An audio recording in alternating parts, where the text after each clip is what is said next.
Hey everybody, I am Allegra Stein of Allegra Stein Coaching, founder of Misfit to Maverick, an amazing community for coaches who want to do things their own way, find your own special sauce, break the rules a little bit, be a bit of a coaching rebel.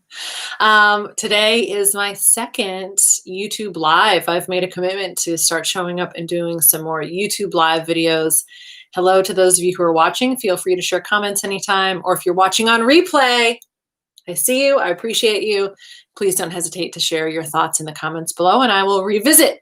So the idea that I wanted to share with you today is this metaphor that I came up with. I am in a bunch of coaching communities. You might well be as well. Sorry, little word messiness there.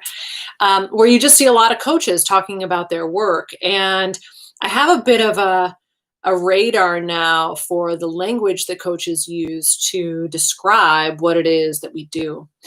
And one of the things that I notice a lot is when coaches describe their work and the difference that they want to make using terms that every coach would use.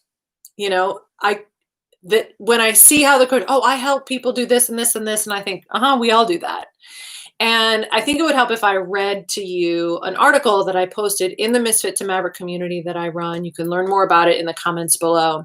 But these are the kind of conversations we're having every day around ideas like this. So the article, I called it The Power of Language, and this is it. Language plays such a big role in how we think about and define our work. Saying we're a coach is kind of like saying we own a restaurant, right? There are a lot of restaurants out there. There are lots of restaurants and a lot of comparisonitis can happen, excuse me, if we're describing and thinking about our work at this level. So if you're just like, I'm a coach, I love coaching, isn't coaching great? That's what all of the coaches are doing out there. Excuse me. Sorry, this is the problem with going live is I can't edit it if I'm choking. So we could get more specific. We could say we own an Italian restaurant. It's a bit more narrow, but it's still not very interesting. So again, if you're like, I'm a health coach, I'm a business coach. All right, that does kind of narrow the focus in a little bit, but it's still pretty general and generic. Or we could say, we serve Northern Italian cuisine using handmade pastas and veggies sourced from the Black Dirt region of the Hudson Valley. And there's an open gelato sundae bar to cap off your meal. That sounds like a much more interesting experience. That sounds like if I was looking for an Italian restaurant to go to and I heard that, I'd be like, that's the one I want to check out because they've described it using language and words that create an experience in my mind. It's not just kind of all the things that they all do.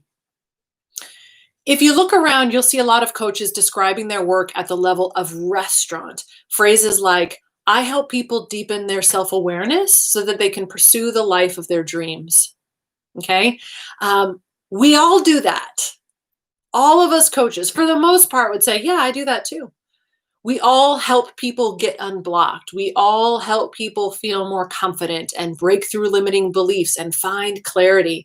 That is what I call restaurant talk. And when I see coaches out in the world talking about their work, it's like this red flag. Now that I've seen it, I can't unsee it.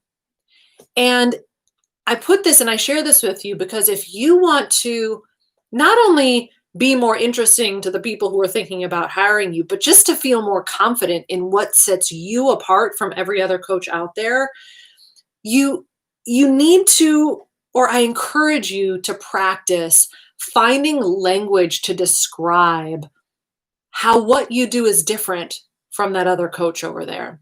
Because if we're looking at just restaurant talk, things just will always feel, Oh, sorry. Something really wonky has just happened with my computer. I don't know if I'm still live or not. I think I am. Okay. If all we're doing is using restaurant talk, it's just like mass comparisonitis. Things just, we don't feel different. You want to find that specific language. Now, where can you find it? One, in Misfit to Maverick, we use a tool called UMAP. I have a program called the Niching Compass that helps coaches get really clear on the language that you can use to describe who you are. Because if you don't know what sets you apart, if you don't know how you are different from all the other coaches in the room, it's really hard to have confidence in and communicate what those differences are to someone who's considering working with you. Another place you can look is by asking your audience. Also in Misfit to Maverick is this course I've designed called The Conversation Project, which teaches you how to get into conversation with your people to learn what it is that they are looking for, right? That Italian restaurant that I described put up a all-you-can-eat gelato sundae bar and talks about it, likely because they heard from their people, oh man, I love gelato, and gosh, wouldn't it be amazing if there was a sundae bar there? They only knew that because they interviewed, they talked to, and they listened to their audience. So it's about finding the place where those two things intersect. What makes you so unique and different? What your people want, and finding that out. And then the third thing, which you just can't get away from, is it comes with experience.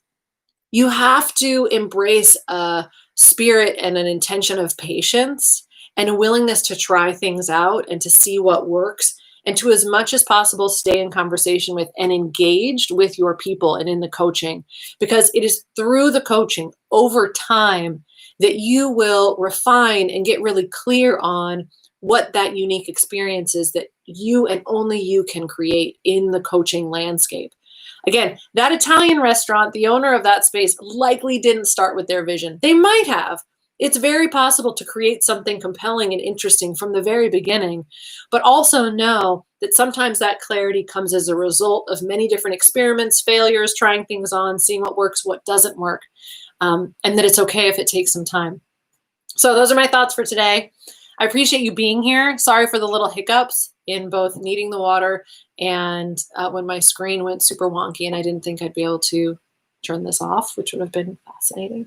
But I hope this has been helpful. I would love to know your thoughts. If you are a coach, if this is giving you some things to think about, share them in the comments below. Check out Misfit to Maverick if you would like to learn more about what I'm doing with this amazing community of coaches I'm working with. And I will see you again soon. All right, talk to you later.